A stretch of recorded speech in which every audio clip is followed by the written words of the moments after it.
Good morning, YouTube. It's Tuesday. I decided to make another video. I had a really interesting dream last night, and I thought I would bring it to light.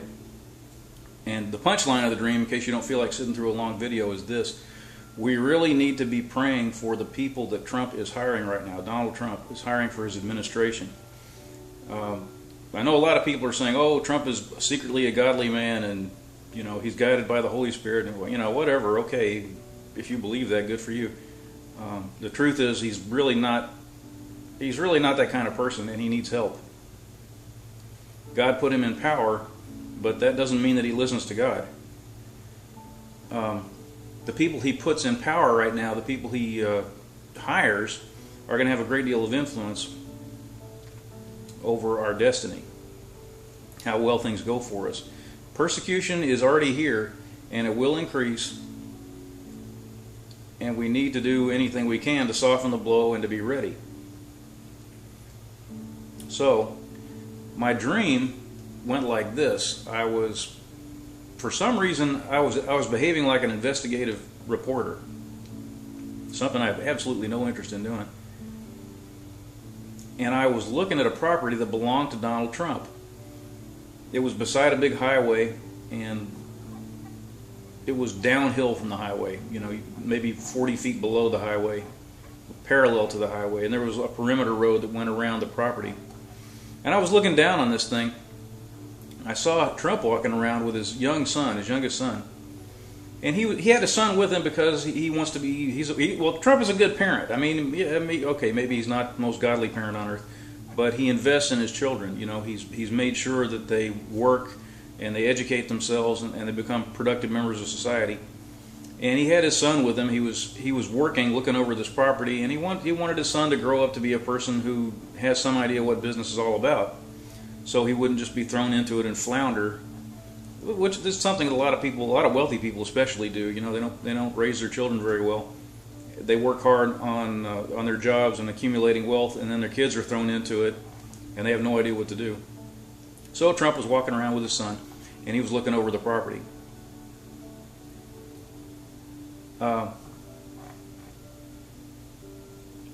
Somehow or another, I got down onto the property. And I know that Trump really didn't want me there. He didn't want me looking around. And I was able to evade him by going into hallways and so forth. There were structures on the property. I went around the perimeter road, and the perimeter road was kind of surprising because it was wet, and it was kind of a packed down, sort of a gravel road, very fine white limestone sort of a thing.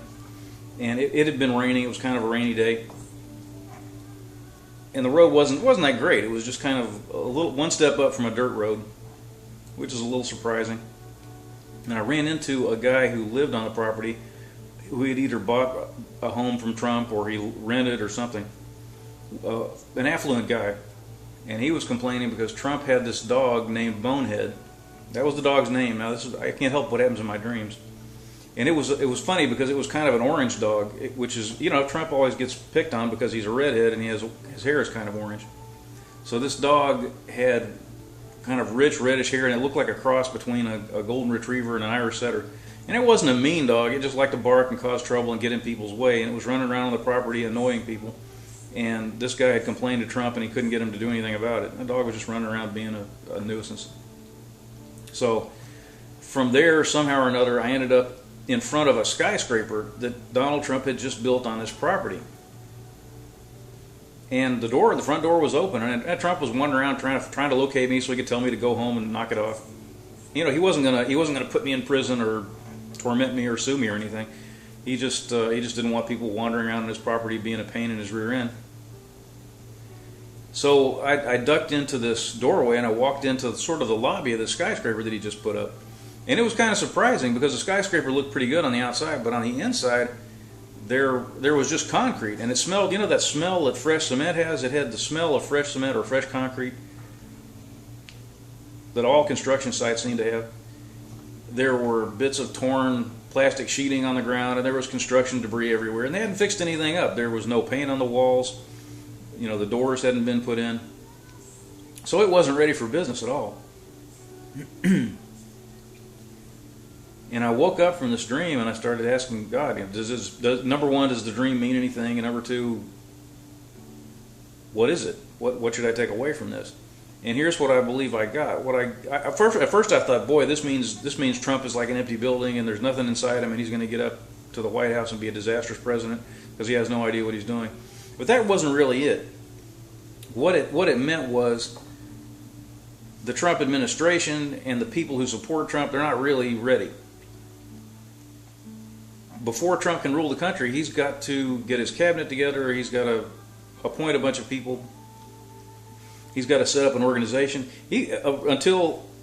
Supposedly until a few days ago, he wasn't even sure where he wanted to live during his presidency. He has a much nicer place to live in New York, much nicer than the White House. And apparently the Secret Service is complaining and saying, you can't live there, we'll never be able to provide security. Every jihadi on earth will try to fly an airplane into it. So things are kind of wobbly right now. And this isn't just true of... Something interesting about people in dreams, they don't always represent themselves exactly. Sometimes they do. Sometimes they represent things that might be associated with them. And I believe in this dream, Trump was really, not just Trump, but his administration, all the people that voted for him, all the people that are eager to see him take power. A lot of those people are not godly. A lot of those... I hate to say this, racists did support Trump. Now, that doesn't mean you're a racist if you support Trump, and that's the thing that's lost on the people on the left who insist on lying about us. But if you're a far right, 1%er lunatic who hates everybody of another race, then you probably did support Donald Trump, because he was certainly closer to you than Hillary was. At least he was going to put a wall up on the border, which, although it's a good idea for security reasons, is also a good idea for racist reasons. Sometimes bad motivations and good motivations lead to the same conclusion. Also, Trump attracted a lot of people who were, realpolitik people who don't care that much about God, people who call themselves socially liberal and fiscally conservative. Those people, that's a way of saying, well, I'm selfish, but I hate God. I don't care about morality, but I'm selfish. I want to keep my money. He attracted a lot of evangelicals who are Christians in name, but they don't really hear from God. They don't pray in tongues. They don't have the baptism with the Holy Spirit. They're trying to do everything in their own strength. So they don't really know what's going on. They try to accomplish everything through carnal tools like the political system and protesting and blogging and so forth. So things aren't really steady now. There's a lot of people out there supporting Trump that don't hear from the Holy Spirit. Trump doesn't hear from the Holy Spirit. The people in his inner circle don't hear from the Holy Spirit. And he may put some really bad choices in. So, what I believe this dream was showing me was, pray for the Trump organization, pray for the people who support Trump, to get it together, to be aligned with God. Pray for him to hire good people. Pray for people who supported Trump to get their act together, to be baptized with the Spirit, to see this as a time to get ready for the hard times that are coming for Christians, to stop gloating and putting stupid things on the internet about videos of liberals crying after the election. You need to knock that stuff off. That's not helping anybody. I've made jokes myself. I'm not above it. I've had trouble dealing with a harsh sense of humor all my life. I was a really nice little kid. When I was a little kid, I was very nice, and everybody walked on me and treated me like dirt. And at some point in my development, I learned that I could make people laugh by saying things that were just awful, making terrible jokes. And so I ended up. It's a funny thing. You end up becoming what you imitate. And it changed my heart, and I became angry at people. And to this day, I still worry. I still work on that, fighting it and getting rid of it. And I said things like, privately, I said things like, well, I hope Donald Trump got the ruby slippers, which I shouldn't have said. And people are really going overboard with this stuff. So we need to knock it off and pray for him to put people in who will serve God, not people who will just be greedy and teach our enemies a lesson.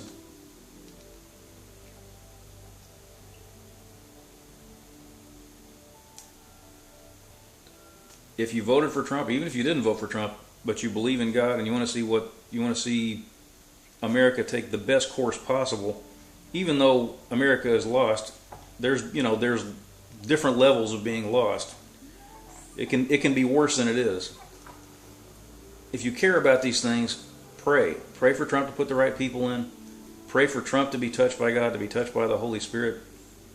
Pray for him to be changed, to rule with wisdom and compassion, but above all to submit to God. If we don't do these things, we don't know who is going to end up in the West Wing, and we will suffer for it. I hope this is of value to you. It certainly has been of value to me. Let me know what you think.